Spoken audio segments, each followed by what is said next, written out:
5 years ago today, New Orleans jazz legend Kermit Ruffins was in Houston, Texas. It took him 4 months to get back home. What was that time like for you personally? Oh, Katrina? man, horrible. Couldn't wait to get home, just to play for the people. So, on this 5th anniversary of Hurricane Katrina, he's doing just that. If you ever been to New Orleans, it's the hottest city you've ever seen.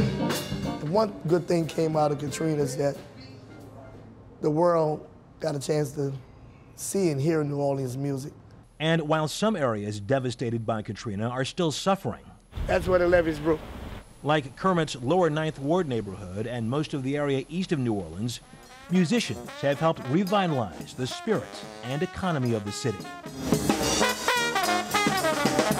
Last year, more than 7 million people visited New Orleans and spent more than $4 billion. That's up from 2006, which only saw 4 million tourists spending less than $3 billion. You're from England? They're from England, and they came for the best jazz. Give them a hand, y'all. They all the way from England up in here, man. And they are coming to clubs like Irvin Mayfield's.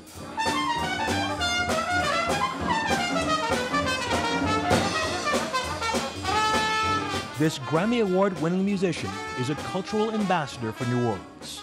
Is New Orleans back? New Orleans has absorbed Hurricane Katrina. It's a part of us. Irvin lost a part of himself in the storm. His father was killed.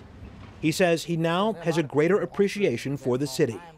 I have a tremendous level of gratitude for a city that's given me so much. So if I can give back 1% of what the city has given me, I felt like I would have done something.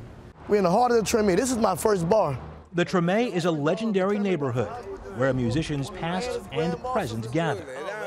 Man, it's such a pleasure running into you here. We ran into Lloyd Price, who wrote the 1950s hit, Lawdy Miss Clawdy.